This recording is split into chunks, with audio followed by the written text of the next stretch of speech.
கர்த்தர் அதிசயங்களை செய்கிறார் ஊழியங்கள் வழங்கும் ஜீவ வார்த்தை.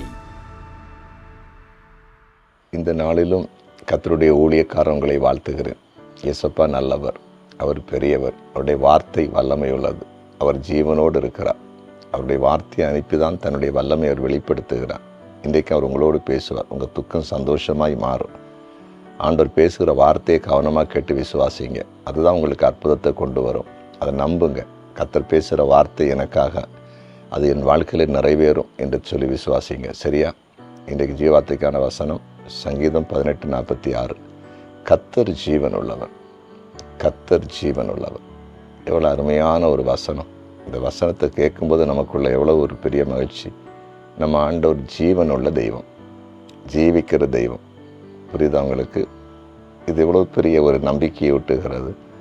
அவர் ஜீவிக்கிறவராயிருக்கிறார், ஜீவன் உள்ளவராயிருக்கிறார், வல்லமை உள்ளவராயிருக்கிறார். அவரால் கூடாத காரியம் ஒன்றுமே இல்லை. அவர் பெரிய காரியங்களை செய்கிற தேவன். அவர் ஜீவன் உள்ளவராக இருக்கிறதுனால அவர் செயல்படுகிற ஒரு ஆண்டவராக இருப்பார். அவர் செயலாற்றி கொண்டே இருப்பார். அவர் செயலாற்றுகிற ஒரு தேவன்.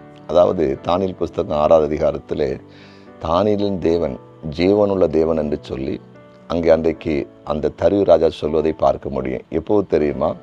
தானியேல் சிங்கக்கபியில் பாதுகாக்கப்பட்டு, அதாவது எந்த பாதிப்பும் இல்லாமல் வெளியே வந்த பொழுது அந்த இடத்துல பாருங்க, குறிப்பாக அந்த காட்சியை கண்ட ராஜா சொல்றாரு, ஜீவனுள்ள தேவன் தானியேலின் தேவன். ஏன்னா அவர் ஜீவனுள்ளவராக இருக்கிறதுனால தன்னுடைய பிள்ளைகளை மறிக்காமல் பாதுகாத்தார்னு சொல்லுகிறத பார்க்குறோம்.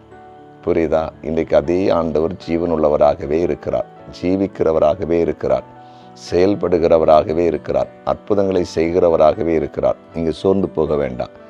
என் வாழ்க்கையில் இந்த மாதிரி எதிரான காரியங்கள் நடந்து கொண்டிருக்கிறதே, நான் என்ன செய்ய முடியும், நான் யாரை போய் பார்க்கறது அப்படின்னு சொன்னீங்க. சில வேளையில் கலக்கத்தோடு இருக்கலாம்.